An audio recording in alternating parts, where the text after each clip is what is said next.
মরা মানুষের phone call. আমার নাম টুম্পা, বয়স ৩০। আমি তিলাকিয়া গ্রামে থাকি, ময়মনসিংহ জেলার একেবারে প্রান্তিক একটা গ্রাম। ছোটবেলা থেকেই এই গ্রামটার কুয়াশাচ্ছন্ন সকাল, পাখির ডাক আর দূরের হাওয়ার হুইসেল যেন আমার জীবনের সঙ্গে মিশে গেছে। বিয়ের পর এই গ্রামেই শ্বশুরবাড়িতে থেকে গেলাম।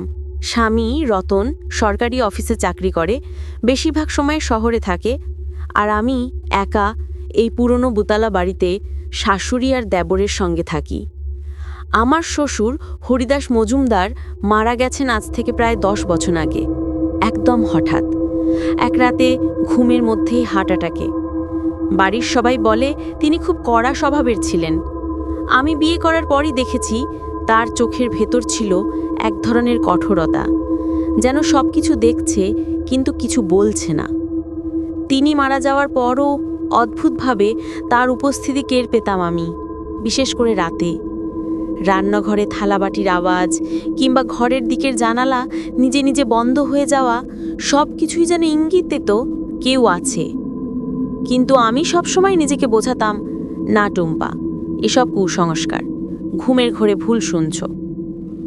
সব ঠিকই চলছিল, কিন্তু এক রাতে পুরো পৃথিবী যেন অন্যদিকে ঘুরে গেল। সেদিন ছিল বৃহস্পতিবার রাত। রতন তখনও শহরে, দেবর পাশের ঘরে ঘুমাচ্ছে। আমি একা বারান্দায় বসে পুরনো ফোনটা স্ক্রোল করছিলাম। হঠাৎ ফোনটা বেজে উঠল। ফোনের পর্দায় নামটা দেখে আমার বুক কেঁপে উঠল। বাবা। আমার ফোনে বাবা নামে সেভ করা নম্বরটা ছিল আমার শ্বশুরের পুরনো নম্বর, যে নম্বরটা বন্ধ হয়ে গেছে ১০ বছর আগে।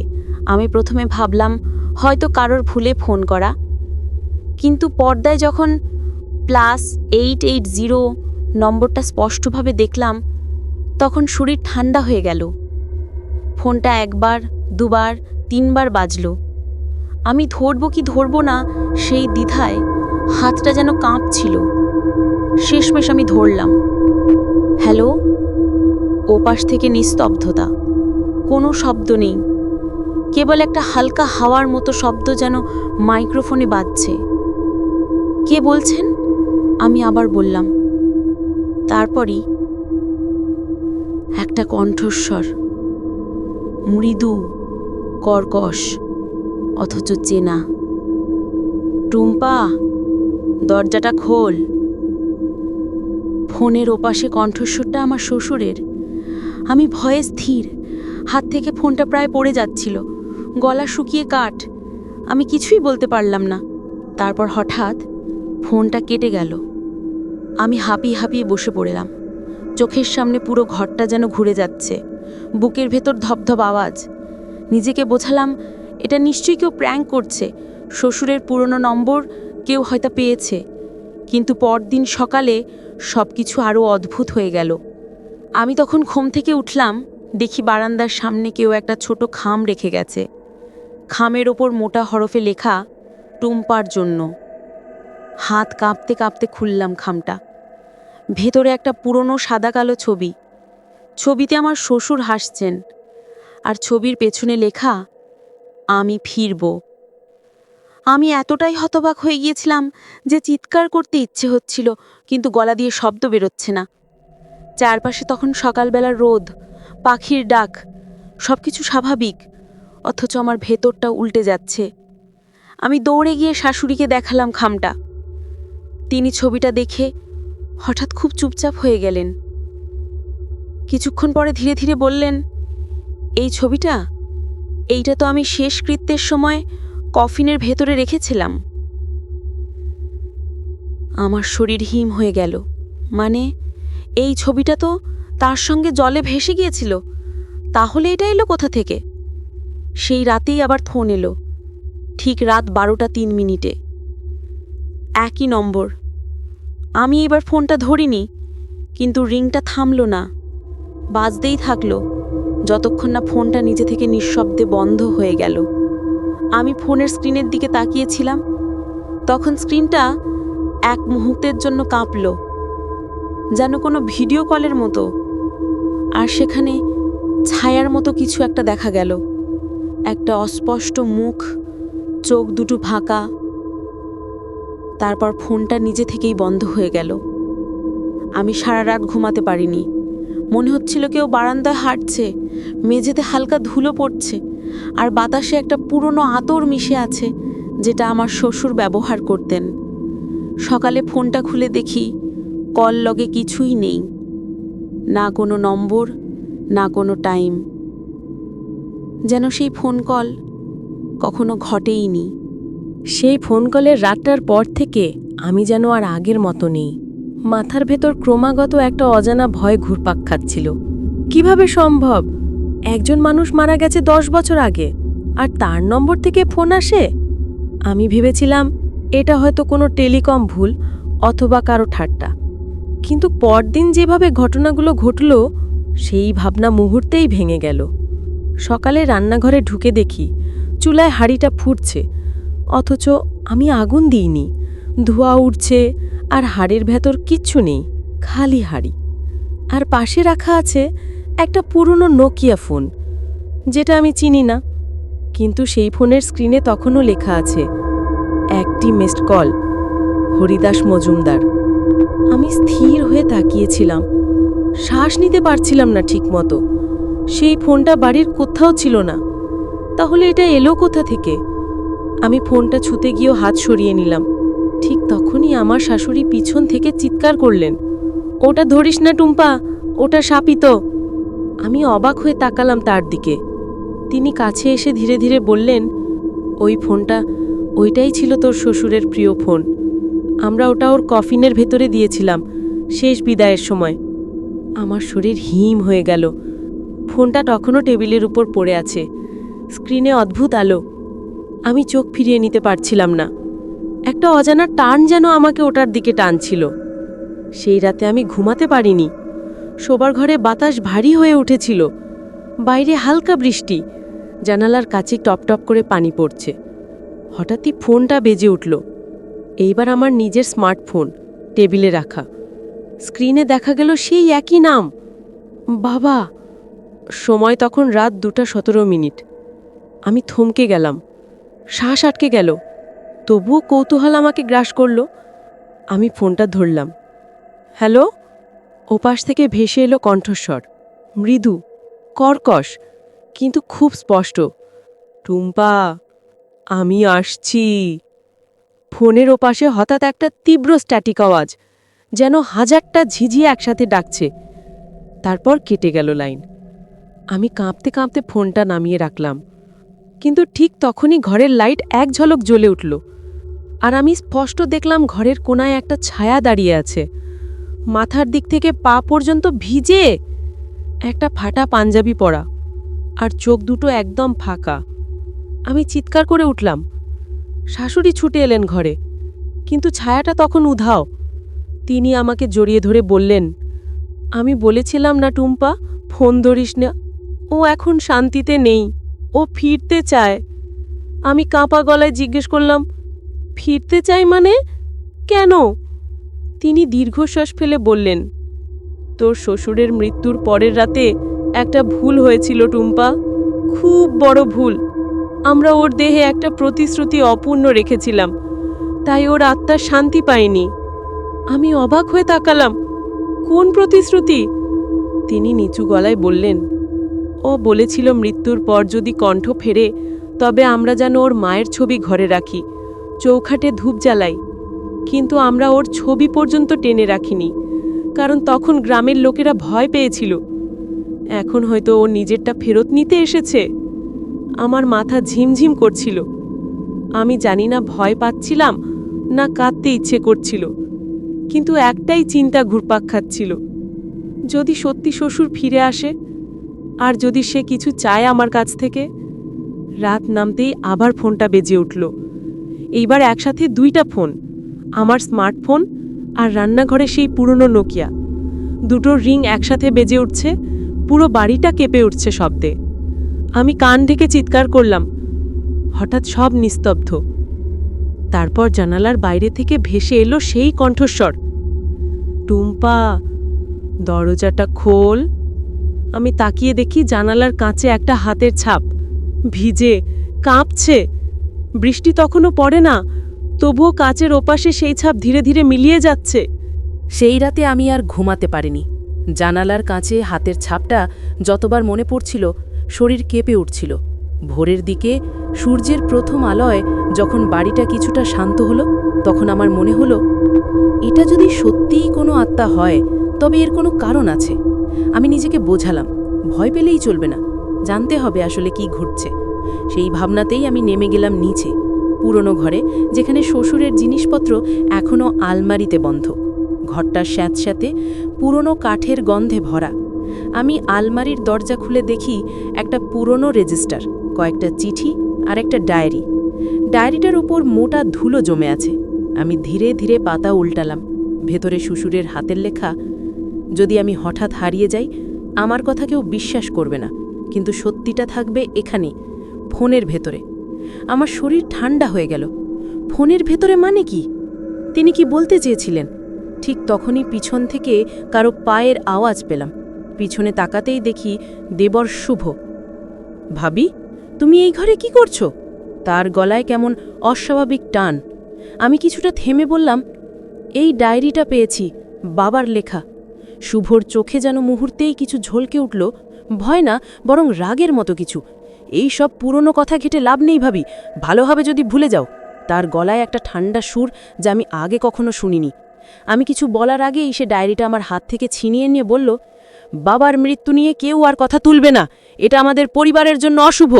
বলেই সে চলে গেল। আমি স্থির হয়ে দাঁড়িয়ে রইলাম।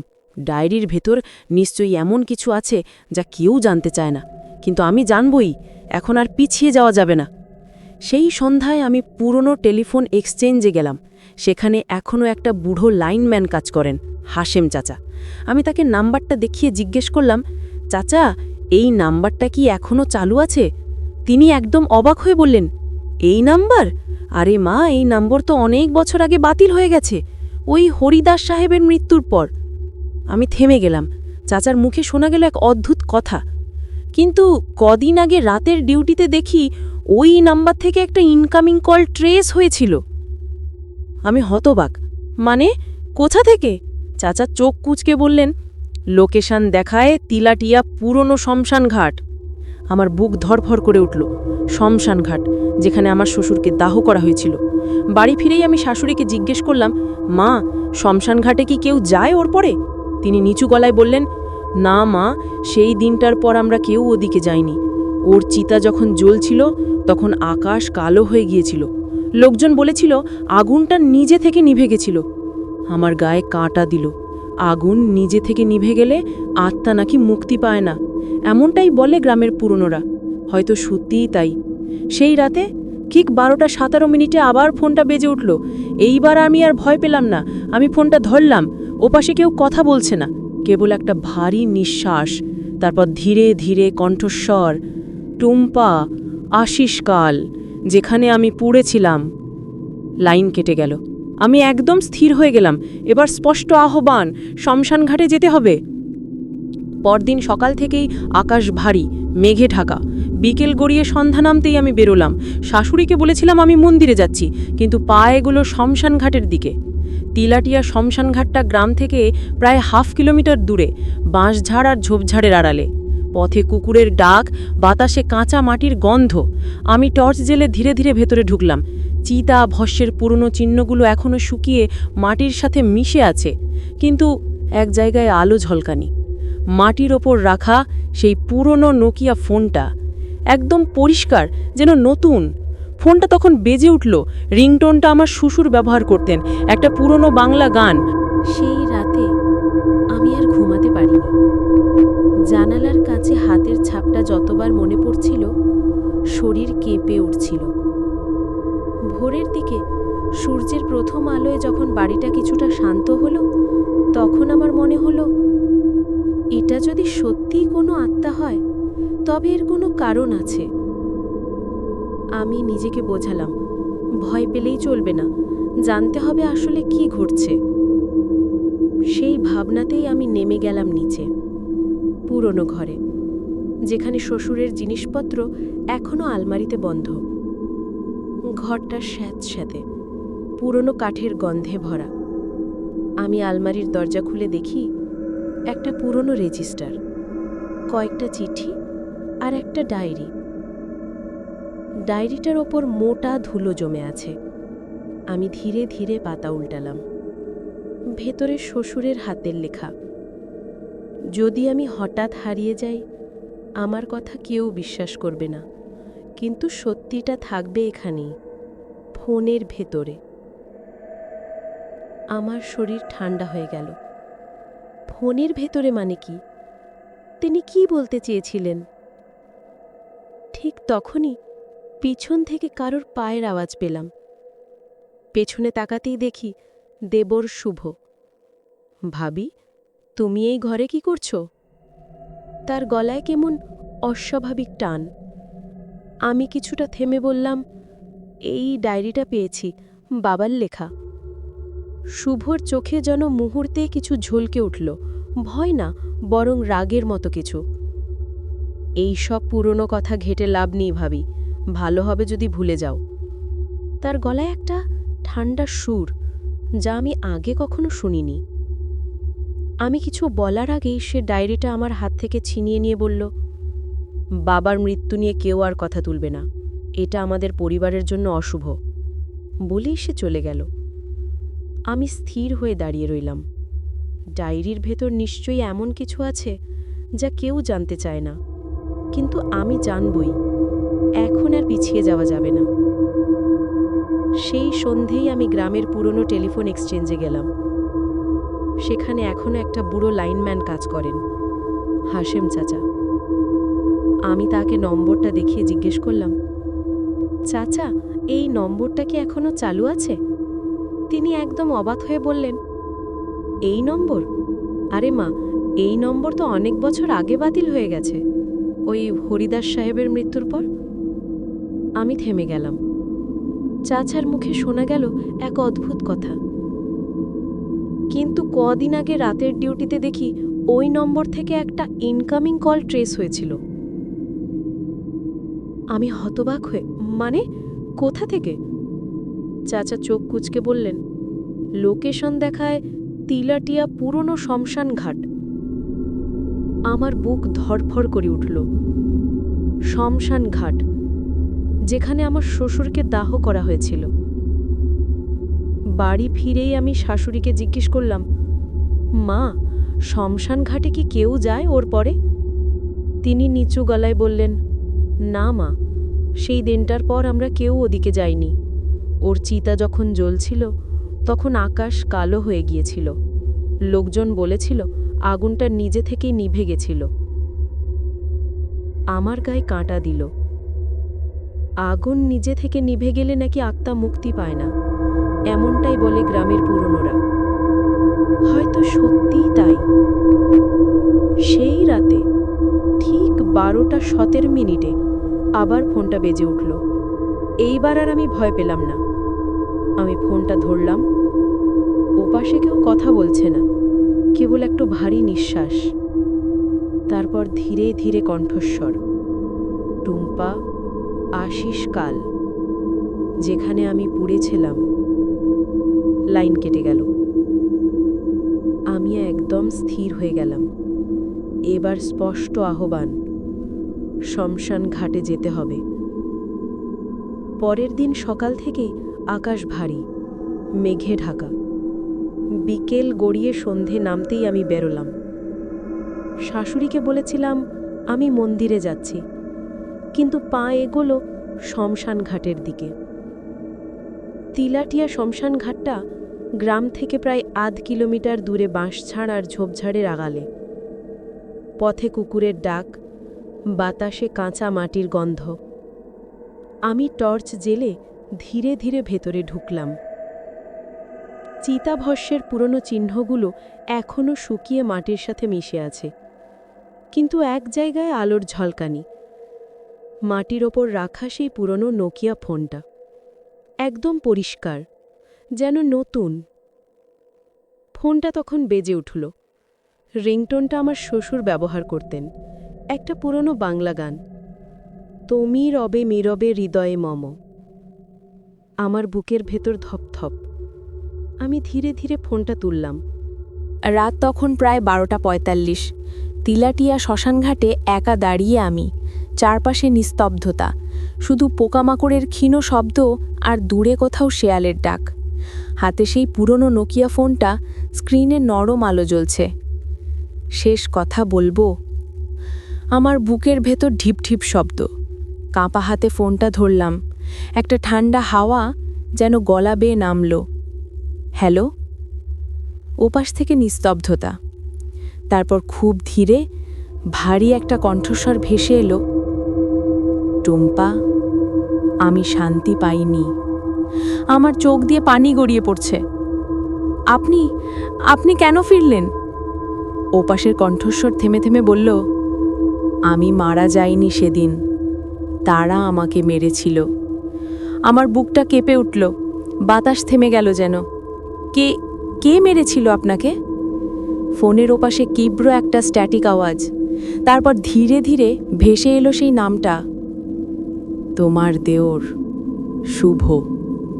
আমার মাথার ভেতর যেন বজ্রপাত হলো। আমি চারপাশে তাকালাম, অন্ধকারে গাছগুলোও যেন শিউরে উঠছে। কেন? কণ্ঠস্বর বলল, আমার জমি, আমার টাকার লোভে ওরা আমাকে বিষ খাইয়েছিল। আমি বুঝেছিলাম শেষ মুহূর্তে, তাই আমি ফোনটা বালিশের নিচে রেখে গিয়েছিলাম, যেন সত্যিটা একদিন ফেরে। আমার গা শিউরে উঠল। মানে এই ফোনটাই শ্বশুরের শেষ স্মৃতি, তার শেষ সাক্ষ্য। ওপাশের কণ্ঠস্বর আরও ভারী হলো, যেন দূর থেকে প্রতিধ্বনির মতো, তুই সত্যিটা জানলি? এখন তুই ওর বিচার করবি, ওর মুখোশ খুলে দিবি। তারপর ফোনটা হঠাৎ আগুনের মতো গরম হয়ে উঠল। আমি চিৎকার করে সেটা ফেলে দিলাম।